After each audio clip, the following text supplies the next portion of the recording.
Hi welcome to travel with Suji. ఇది వచ్చేసి day 2 అండి హంపీలో. నేను మార్నింగ్ నా రీఫ్రెష్మెంట్ అయితే కంప్లీట్ చేసేసుకుని బ్రేక్ఫాస్ట్కి అయితే వచ్చాను.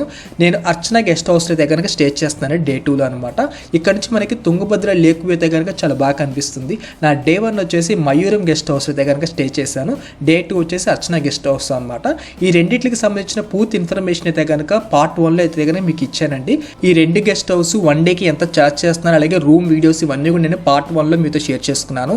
అలాగే అర్చన గెస్ట్ హౌస్ వాళ్ళైతే కనుక హోమ్లీ ఫుడ్ కూడా సర్వీస్ చేస్తున్నారనమాట. మనకి ఏదైనా ఫుడ్ కావాలంటే కనుక వీళ్ళకి ఆర్డర్ చేస్తే కనుక ప్రిపేర్ చేసి ఇస్తున్నారండి. నేనైతే కనుక ఇప్పుడు మసాలా దోశ తీసుకుంటున్నాను. టిఫిన్ కంప్లీట్ అయిపోయిన తర్వాత నా డే 2 అవుటింగ్ అయితే కనుక స్టార్ట్ చేస్తాను. ఫుడ్ కాస్ట్ వచ్చేసి బడ్జెట్లోనే ఉందండి. ఇప్పుడు నేను విజిట్ చేయడానికి వెళ్తున్న ప్లేస్ వచ్చేసి ఈ తుంగభద్ర నదికి అవతల వైపు కనిపిస్తున్న హిప్పీ ఐలాండ్కి అయితే కనుక వెళ్తున్నాను. అటు సైడ్ మనకి హిప్పీ ఐలాండ్తో పాటు సానాపూర్ లేక్ అండ్ విలేజ్, అలాగే ఆనగుండి విలేజ్ ఉంటాయన్నమాట. ఆ ప్లేస్ని అయితే కనుక ఇప్పుడు విజిట్ చేయడానికి నేను వెళ్తాను.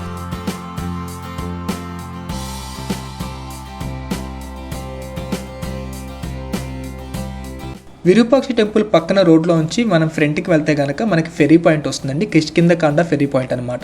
అక్కడ నుంచి మనకి బోట్ సర్వీస్ అయితే కనుక అవైలబిలిటీ ఉంటుంది అవతల వైపున హిప్పీ ఐలాండ్ వెళ్ళడానికి అనమాట. ఒకవేళ మీరు వెహికల్ కనుక రెంట్కి తీసుకుని ఉంటే కనుక బై రోడ్ వెళ్ళాలనుకుంటే కనుక మీకు హంపీ టౌన్ బస్ స్టాండ్ దగ్గర నుంచి అయితే కనుక హిప్పీ ఐలాండ్, అలాగే సానాపూర్ విలేజ్ అండ్ లేక్ వచ్చేప్పటికి 30 కిలోమీటర్ డిస్టెన్స్ అయితే కనుక ఉంటుందండి. చాలా లాంగ్ డిస్టెన్స్ అనమాట అది.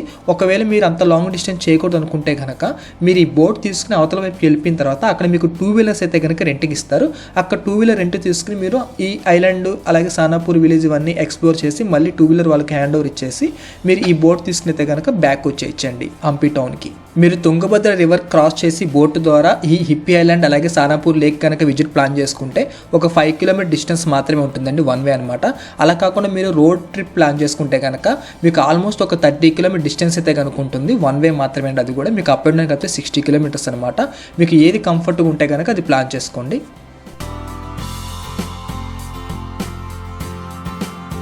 ఇది వచ్చేసి ఫెర్రీ పాయింట్ అండి. కిష్కిందకాండ ఫెర్రీ పాయింట్ అని కూడా అంటారు. ఎదురుగా మనకు కనిపిస్తుంది వచ్చేసి విరూపాక్ష టెంపుల్ యొక్క గజేంద్రుడు. ఆయన దినచర్యలో భాగంగా తుంగభద్ర నది స్నానం అది కంప్లీట్ చేసి ఆలయ సేవకి అయితే కనుక వెళ్తుంది.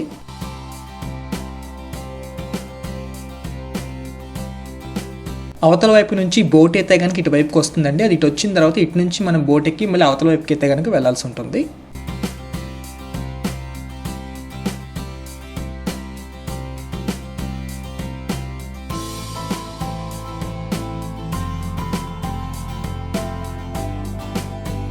నేను బోట్ అయితే కనుక ఎక్కేసానండి. ఈ బోట్ ఆపరేటింగ్ టైమింగ్స్ వచ్చేప్పటికి మార్నింగ్ 7:30, 8కి అయితే కనుక స్టార్ట్ అవుతుంది. ఈవినింగ్ 5:30, 6కి అంతా క్లోజ్ అయిపోతుంది అనమాట. ప్రజెంట్ అయితే కనుక ఒక బోట్ మాత్రమే సర్వీస్లో ఉంది. దీని కాస్ట్ వచ్చేప్పటికి లోకల్స్కి వచ్చేప్పటికి 20 రూపీస్, 30 రూపీస్ అయితే కనుక వాళ్ళు ఛార్జ్ చేస్తున్నారు. మనలాగా టూరిస్టులు ఎవరైనా వస్తే కనుక మినిమం 50 రూపీస్ అయితే కనుక ఛార్జ్ చేస్తున్నారండి.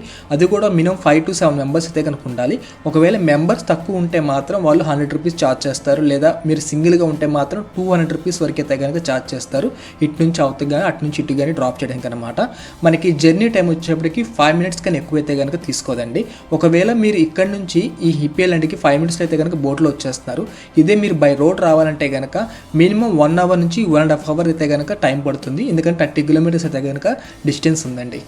వాటర్ ఫ్లో ఎక్కువగా ఉన్న టైంలో అయితే కనుక వీళ్ళు బోట్ ట్రిప్స్ అయితే కనుక ఆపేస్తారండి.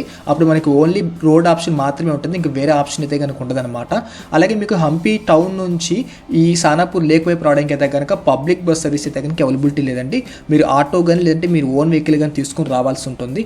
ఒకవేళ మీరు వచ్చిన తర్వాత బోట్ సర్వీస్ ఏమైనా టెక్నికల్గా ఆగిపోతే కనుక మీరు ఇటు నుంచి హోసాపేటకి వెళ్ళి మళ్ళీ హోసాపేట నుంచి హంపీకి అయితే కనుక వెళ్ళాల్సి ఉంటుంది పబ్లిక్ ట్రాన్స్పోర్ట్ అయితే కనుక. లేదంటే కనుక ప్రైవేట్ సర్వీస్ ఏదైనా తీసుకుని అయితే కనుక వెళ్ళాల్సి ఉంటుంది.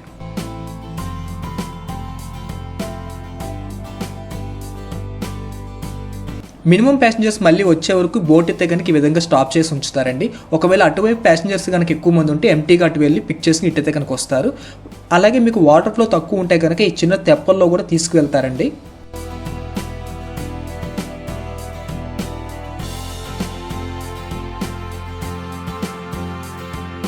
హిప్పీ ఐలాండ్ ఫెర్రీ పాయింట్ దగ్గర అయితే కనుక ఆటో సర్వీస్తో పాటు 2-వీలర్ రెంట్కి ఇచ్చే వాళ్ళు కూడా ఉంటారండి. వాళ్ళైతే కనుక రెంట్ కొంచెం ఎక్కువ చెప్తారు. హాఫ్ డేనా ఫుల్ డేనా లేదంటే అవర్స్ దాన్ని బట్టి అయితే కనుక రేట్ ఉంటుంది. కొద్దిగా బార్గింగ్ అయితే కనుక చేయాలి. లేకపోతే కనుక మీరు మెయిన్ రోడ్ దాకా వాక్ చేసుకుని వెళ్ళిపోతే కనుక మెయిన్ రోడ్లో మీకు చాలా షాప్స్ అయితే కనుక అవైలబిలిటీ ఉంటాయి. అక్కడైతే కనుక మీకు రీజనబుల్గా 200 నుంచి 300 రూపీస్ మధ్యలో అయితే కనుక బైక్ రెంట్కి దొరుకుతుంది. హాఫ్ డేకి. ఫుల్ డే అయితే కనుక 500 రూపీస్ మినిమం ఛార్జ్ చేస్తారు. ఇక్కడ నుంచి మెయిన్ రోడ్కి అయితే కనుక ఒక 1 కిలోమీటర్ దాకా వాక్ చేయాల్సి ఉంటుందండి.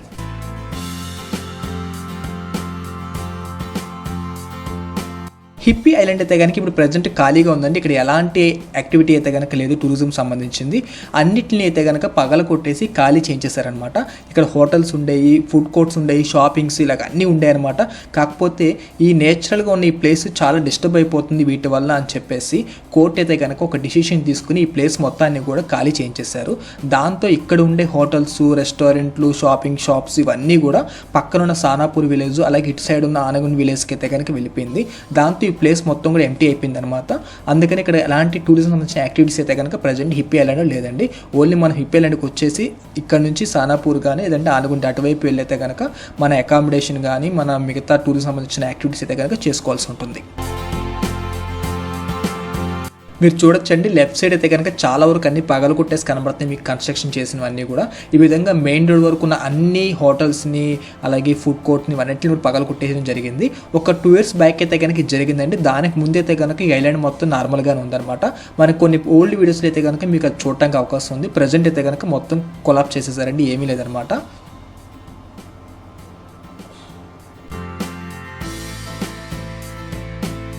మెయిన్ రోడ్కి అయితే కనుక రీచ్ అవుతున్నానండి. ఒక 1 కిలోమీటర్ అయితే కనుక డిస్టెన్స్ ఉంది ఫెర్రీ పాయింట్ నుంచి మెయిన్ రోడ్ అనమాట. ఒక 50 minutes అయితే కనుక టైం పడుతుంది. ఒకవేళ మీలో ఎవరైనా వాక్ చేయలేని వాళ్ళు ఉంటే కనుక మీకు అక్కడ ఆటో సర్వీస్ అయితే కనుక అవైలబిలిటీ ఉంటుంది. మీరు మెయిన్ రోడ్ కానీ లేదంటే మీరు స్టే చేస్తున్న హోటల్కి కానీ డైరెక్ట్గా బుక్ చేసుకుని అయితే కనుక వెళ్ళిపోవచ్చు అనమాట. మినిమం ఒక 100 రూపీస్ నుంచి 150 అయితే కనుక వాళ్ళు ఛార్జ్ చేస్తారండి మెయిన్ రోడ్ వరకు అయితే కనుక.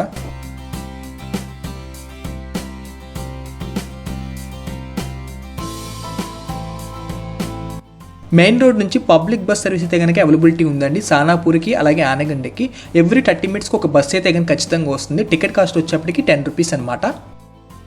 మెయిన్ రోడ్ నుంచి సానాపూర్ విలేజ్ వచ్చేసి 2 kilometer డిస్టెన్స్లో ఉంటుంది. సానాపూర్ లేక్ అయితే కనుక 3 kilometers అనమాట. నేను బై వాక్ చేసుకుని వెళ్దామని డిసైడ్ అయ్యానండి. ఈ లొకేషన్స్ అవి చూసుకుంటూ వాక్ చేసుకుని అయితే కనుక వెళ్తాను. రిటర్న్లో వచ్చేటప్పుడు కావాలంటే కనుక బస్ తీసుకుంటాను.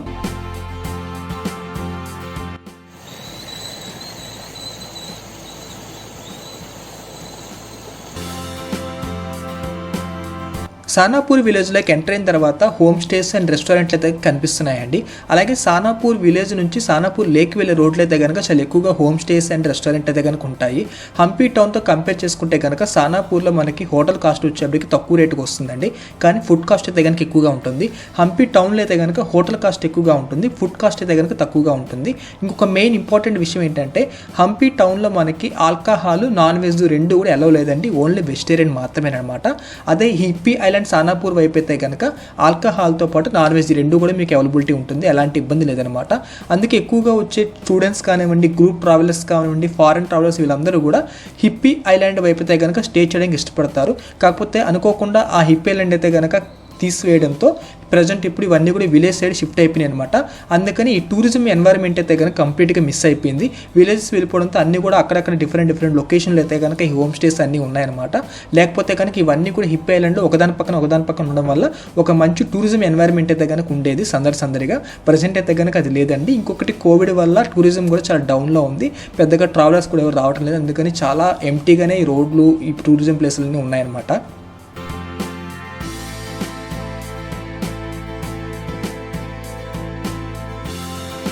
ఈ ర్యాంబో గెస్ట్ హౌస్ నేను 1 డేకి 200 రూపీస్కి రూమ్ అయితే కనుక బుక్ చేసుకున్నాను. కానీ క్యాన్సిల్ అయితే కనుక చేసేసుకున్నానండి.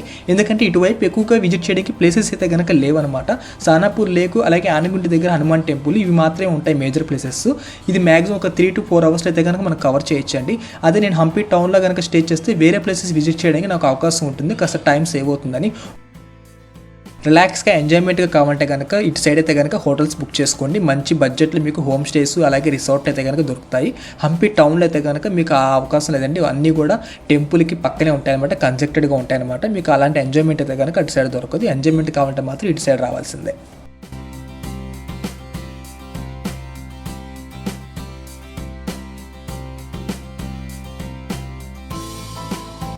సానాపూర్ విలేజ్ నుంచి సానాపూర్ లేక్ వెళ్ళే రోడ్లు అయితే కనుక ఒక సైడ్ మనకి బ్యూటిఫుల్ రైస్ ఫీల్డ్స్ అయితే కనుక కనిపిస్తాయండి. కొండల మధ్యలో ఇదంతా కూడా చాలా బాగుంటుంది అనమాట, అట్రాక్షన్గా ఉంటుంది. కింద మనకు కనిపిస్తున్న హౌసెస్ వచ్చేప్పటికి రిసార్ట్స్ అనమాట. ఫైనల్గా ఒక 4 కిలోమీటర్స్ వాకింగ్ తర్వాత నేను సానాపూర్ లేక్ అయితే కనుక రీచ్ అయ్యానండి. హంపి టౌన్ నుంచి ఈ సానాపూర్ లేక్ రావడానికి నాకు 1.5 అవర్ అయితే కనుక టైం పట్టింది. మార్నింగ్ 8:30కి నేను రూమ్లోంచి స్టార్ట్ అయ్యాను. అక్కడి నుంచి ఫెర్రీ పాయింట్కి వచ్చేసి ఫెర్రీ తీసుకుని ఈ హిప్పీ ఐలాండ్ వైపుకి వచ్చేప్పటికైతే కనుక టైం 9 o'clock అయిందండి. అక్కడ నుంచి నేను వాకింగ్ స్టార్ట్ చేస్తే ఈ సానాపూర్ లేక్ వచ్చేప్పటికి 10 o'clock అయిందనమాట. ఆల్మోస్ట్ 4 కిలోమీటర్స్ అండి. నేను మధ్యలో కాస్త స్లోగా ఆ ప్లేస్ ఈ ప్లేస్ విజిట్ చేసుకుంటూ వచ్చాను. లేదంటే కనుక ఇంకొక 20 minutes ఎర్లీగా అయితే కనుక ఉండేవాన్ని అనమాట. నాతో పాటు ఒక బెంగాలీ ట్రావెలర్ కూడా జాయిన్ అయ్యారనమాట. ఇద్దరం కలిసి అయితే కనుక బై వాక్ చేసుకుంటే ఇక్కడికైతే కనుక వచ్చేసాము. ఇదంతా కూడా సానాపూర్ లేక్ అండి. మీరు చూడొచ్చు, చాలా బ్యూటిఫుల్గా ఉందన్నమాట. చుట్టూ కొండలండి, మధ్యలో అయితే కనుక ఈ లేక్ ఉంది. చాలా చాలా బ్యూటిఫుల్గా అయితే కనుక నాకు కనిపిస్తుందండి లొకేషన్ అంతా కూడా. హంపీలో మేజర్ అట్రాక్షన్లో ఈ సానాపూర్ లేక్ కూడా ఒక మేజర్ అట్రాక్షన్ అనమాట. హంపీ వచ్చే వాళ్ళందరూ కాకపోయినా ఒక 50 to 60% అయితే కనుక ఖచ్చితంగా అందరూ కూడా ఈ సానాపూర్ లేక్ అయితే కనుక విజిట్ చేసి వెళ్తారండి. ఈ సానాపూర్ లేక్ దగ్గర అయితే కనుక బోటింగ్ అవకాశం ఉందండి. బోటింగ్ అంటే మన పెద్ద బోట్లు అయితే కనుక కాదు, మనకి బ్యాంబోతో చేసిన తెప్పలు లాంటివి ఉంటాయండి రౌండ్గా, వాటితో అయితే కనుక బోటింగ్ ఉంది. మనకి ఇక్కడైతే కనుక లోకల్స్ ఉంటారు, వాళ్ళైతే కనుక ఈ బోటింగ్ ఆపరేట్ చేస్తుంటారు.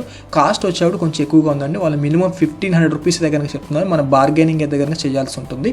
అలాగే ఇక్కడ స్విమ్మింగ్ అయితే చేయడానికి అయితే కనుక కుదరదండి, ఎందుకంటే లోపల స్టోన్స్ అవి ఉంటాయన్నమాట. సో డేంజర్ ఉంటుంది, లోతంతో తెలియదు. అలాగే క్రొకడైల్స్ కూడా ఉండే అవకాశం ఉంది, అందుకని స్విమ్మింగ్ అయితే కనుక చేయకూడదు. కానీ లొకేషన్ అయితే కనుక చాలా బాగుందండి. చుట్టూ కొండలు, మధ్యలో ఈ వాటర్ సోర్స్ చాలా బాగుందనమాట. జనరల్గా అయితే కనుక ఇక్కడ టూరిస్టులు అయితే కనుక తక్కువగానే ఉంటారండి. వచ్చే వాళ్ళు కూడా అందరూ ఒకే టైంలో రారన్నమాట. కొంతమంది ఎర్లీ మార్నింగ్, కొంతమంది ఈవినింగ్ పూట అలా వస్తుంటారు. ఈ నార్మల్గా మనకి కోవిడ్ అయితే లేకపోతే కనుక టూరిజం కొంచెం బాగుంటుంది కాబట్టి ఆ టైంలో ఫారినర్స్ అయితే కనుక ఎక్కువగా ఇక్కడ విజిట్ చేయడానికి వస్తారు కాబట్టి వాళ్ళంతా ఇక్కడికి వచ్చేసి కొద్దిగా ఎక్కువసేపు టైం స్పెండ్ చేయడం, ఒక మ్యూజికల్ ఇన్స్ట్రుమెంట్స్ తీసుకొచ్చి వాళ్ళు కాస్త ప్లే చేయడం, ఇలాంటితో కొద్దిగా సందడిగా ఉండేది. ప్రజెంట్ అయితే కనుక అలాంటిది ఏమీ లేదండి, మొత్తం అంతా కూడా ఖాళీగా ఉంది. నేను నాతో పాటు వచ్చిన ఒక బెంగాలీ ట్రావెలర్ తప్ప ఇక్కడైతే కనుక ఈ లొకేషన్లో వేరే ఎవరూ కూడా పెద్దగా లేరండి. ఒక 2-3 మాత్రం కింద బోటింగ్ చేస్తున్నారు. బట్ లోన్లీగా ఉంటుంది ప్లేసు. సింగిల్గా వచ్చే వాళ్ళైతే కనుక కొద్దిగా సన్లైట్ ఉన్నప్పుడే రండి. మూన్ లైట్ అంటే మనకి చీకటి పడేటప్పుడు అయితే కనుక రామాకండి, ఆ టైంలో కొద్దిగా సేఫ్టీ ఉండదు ఈ ప్లేసు.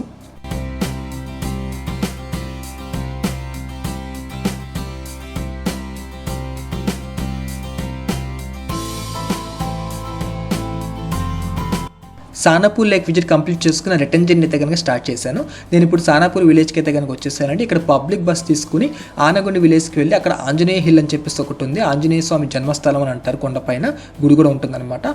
ఆ ప్లేస్ అయితే కనుక విజిట్ చేద్దాం అనుకుంటున్నానండి. ట్రెక్కింగ్ చేసి వెళ్ళాల్సి ఉంటుంది కొండపైకి, బట్ నేనైతే కనుక ట్రెక్కింగ్ చేయలేను, కింద నుంచి అయితే కనుక చూద్దాం అనుకుంటున్నాను. అది కంప్లీట్ అయిపోయిన తర్వాత నేను ఫెర్రీ పాయింట్కి వెళ్ళిపోయి హంపి టౌన్కి అయితే కనుక వెళ్ళిపోతానండి.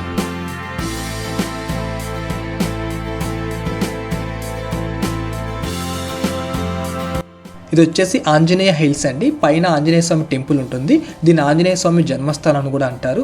కొండపైకి వెళ్ళడానికి మనం ట్రెక్కింగ్ చేసి అయితే కనుక వెళ్ళాల్సి ఉంటుంది. నేను కింద కొంతవరకు అయితే కనుక వెళ్ళానండి, కానీ నా డేటా లాస్ అవడం వల్ల ఆ వీడియోస్ అయితే కనుక నేను చూపించలేకపోతున్నాను. బ్యాకప్లో ఈ వీడియో మాత్రమే నాకు దొరికింది, అందుకని ఇక్కడ నుంచి ఈ వీడియోలో మాత్రం నేను చూపించగలుగుతాను ఆంజనేయ హిల్స్ని. ఇక్కడతో ఆంజనేయ హిల్స్ విజిట్ అయితే కంప్లీట్ చేసుకుని నేను తిరిగి పబ్లిక్ బస్ తీసుకుని ఫెర్రీ పాయింట్కి అయితే కనుక వెళ్ళిపోతున్నాను. ఇక్కడ నుంచి 2 కిలోమీటర్ డిస్టెన్స్ అయితే కనుక ఉంటుంది ఫెర్రీ పాయింట్. అక్కడికి వెళ్ళిన తర్వాత బోట్ తీసుకుని నేను హంపి టౌన్కి అయితే కనుక వెళ్ళిపోతాను. పబ్లిక్ బస్ తీసుకుని నేను ఫెర్రీ పాయింట్ దగ్గరికి అయితే కనుక వచ్చేసానండి. టికెట్ కాస్ట్ వచ్చేప్పటికి 10 రూపీస్ అనమాట. ఎవ్రీ హాఫ్ అన్ అవర్కి ఒక బస్సు అయితే కనుక ఖచ్చితంగా మీకు దొరుకుతుంది. ఇక్కడ నుంచి లోపలికి ఒక 1 కిలోమీటర్ దగ్గర కనుక వాక్ చేసుకుని వెళ్తే ఫెర్రీ పాయింట్ ఉంటుంది అనమాట. అక్కడ నుంచి నేను బోట్ తీసుకుని హంపి టౌన్కి అయితే కనుక వెళ్ళాల్సి ఉంటుంది. హిప్పీ ఐలాండ్ వైపు ఉన్న మేజర్ అట్రాక్షన్స్ వచ్చేటప్పటికి Sanapur lake and Anjaneya hills, ఈ 2 ప్లేసెస్ విజిట్ చేయడానికి మనకి ఒక హాఫ్ డే అయితే కనుక సరిపోతుంది. ఒకవేళ మీరు ఇటువైపు కనుక స్టే చేస్తే కనుక ఇంకా వేరే ఏమైనా చిన్న చిన్న అట్రాక్షన్స్ ఉంటే కనుక అవి మీరు చూడడానికి అవకాశం ఉంటుంది. నార్మల్గా అయితే కనుక హిప్పీ ఐలాండ్ ఓపెన్లో ఉండుంటే, కొలాప్స్ చేయకుండా ఉండుంటే కనుక మనకి చాలా వరకు ఇక్కడ ఎంటర్టైన్మెంట్ ఉండేది అనమాట టూరిజం సంబంధించి. బట్ ఆ ఐలాండ్ మొత్తాన్ని కూడా గవర్నమెంట్ కొలాప్స్ చేయడం వల్ల డిఫరెంట్ లొకేషన్స్కి అయితే కనుక ఈ హోమ్ స్టేస్ కానివ్వండి, రిసార్ట్స్ కానివ్వండి, ఫుడ్ అండ్ షాపింగ్స్ అన్ని కూడా స్ప్లిట్ చేసేసారు. అందుకని మనకి ఆ టూరిజం అట్రాక్షన్ అయితే కనుక ఇటు సైడ్ మిస్ అయిందనే చెప్పాలి. సో మీరు ఇటువైపు స్టే చేస్తే కనుక మీరు నిదానంగా ఇవన్నీ చూసుకోవచ్చు. ఒకవేళ హంపి టౌన్లో స్టే చేస్తే కనుక ఒక హాఫ్ డే అయితే కనుక ఇటు సైడ్ కేటాయించుకోండి. ఎర్లీ మార్నింగ్ కనుక మీరు స్టార్ట్ అయితే ఆఫ్టర్నూన్ లంచ్ టైంకి అంతా కనుక ఫినిష్ చేసి బ్యాక్ వచ్చేయచ్చు. నేను బోట్ కోసం అయితే కనుక వెయిట్ చేస్తున్నానండి. ఒకవేళ మీరు బోట్ తీసుకుని అయితే కనుక హంపీ టౌన్ నుంచి హిప్ ఐలాండ్ వైపు వస్తే కనుక ఈవినింగ్ టైంలో అయితే కనుక మీరు 4:35 అంతా ఫెరీ పాయింట్కి అయితే కనుక రీచ్ అయ్యేలాగా ప్లాన్ చేసుకోండి. ఎందుకంటే ఒక్కోసారి వాటర్ కండిషన్ ఏమైనా చేంజెస్ వచ్చినా, వెదర్ కండిషన్స్ చేంజెస్ వచ్చినా సరే వీళ్ళు సడన్గా బోట్ని అయితే కనుక 5 o'clockకి 5:30కి అంతా ఆపేస్తారనమాట. వన్స్ బోట్ సర్వీస్ కనుక ఆపేస్తే మనకి ఇటు నుంచి అటువైపు వెళ్ళడానికి అయితే కనుక కుదరదు. మీరు మళ్ళీ 30 kilometers అయితే కనుక బై రోడ్ వెళ్ళాల్సి ఉంటుంది ఒక వెహికల్ బుక్ చేసుకుని. అందుకని మీరు యాజ్ అన్ ఎర్లీగా 4:35 అంతా ఇక్కడికి వచ్చేసి మీరు టౌన్కి రీచ్ అయ్యే విధంగా అయితే కనుక ప్లాన్ చేసుకోండి ఒకవేళ మీరు లేట్గా స్టార్ట్ చేస్తే. టైం వచ్చేసి 1:30 అయిందండి. నేను మార్నింగ్ 8:30కి అయితే కనుక ట్రిప్ స్టార్ట్ చేశాను హంపీ టౌన్ నుంచి. నేను హంపీ టౌన్ నుంచి బోట్ తీసుకుని అటువైపు వెళ్ళి Sanapur lake and Anjaneya hills రెండు కూడా by walk and public bus use చేసి విజిట్ చేసి తిరిగి నేను మళ్ళీ బోట్ తీసుకుని హంపీ టౌన్కి అయితే కనుక వచ్చేసాను. టోటల్గా నాకు ఒక హాఫ్ డే అయితే కనుక టైం పట్టిందనమాట. ఈ ప్లేసెస్ విజిట్ చేయడానికి నాకు అయిన ఎక్స్పెన్స్ వచ్చేటప్పటికి బోట్కి అప్ అండ్ డౌన్ కలిపి 100 రూపీస్ అండి. పబ్లిక్ బస్కి అయితే కనుక 20 రూపీస్కి వచ్చిందనమాట. ఇంకెక్కడ ఎలాంటి ఎంట్రీ టికెట్స్ అయితే కనుక లేవు. టోటల్గా 120 రూపీస్ అయితే కనుక ట్రావెల్ ఎక్స్పెన్సెస్ అయిందనమాట. ఇప్పుడైతే కనుక నేను నా లంచ్ అది కంప్లీట్ చేసేసి కాస్త రెస్ట్ తీసుకుని ఈవినింగ్ నుంచి నేను టెంపుల్స్ కాంప్లెక్స్ విజిట్ చేయడానికి అయితే కనుక వెళ్తాను. దానికి సంబంధించిన ఇన్ఫర్మేషన్ మొత్తాన్ని కూడా నేను నెక్స్ట్ పార్ట్లో అయితే కనుక మీతో షేర్ చేసుకుంటానండి. ఈ వీడియో కనుక మీరు నచ్చితే లైక్ చేసి షేర్ చేయండి. నా ఛానల్ ఫస్ట్ టైం చూస్తే వాళ్ళైతే కనుక సబ్స్క్రైబ్ చేసుకుని సపోర్ట్ చేయండి. Thank you for watching travel with Suji. Stay tuned.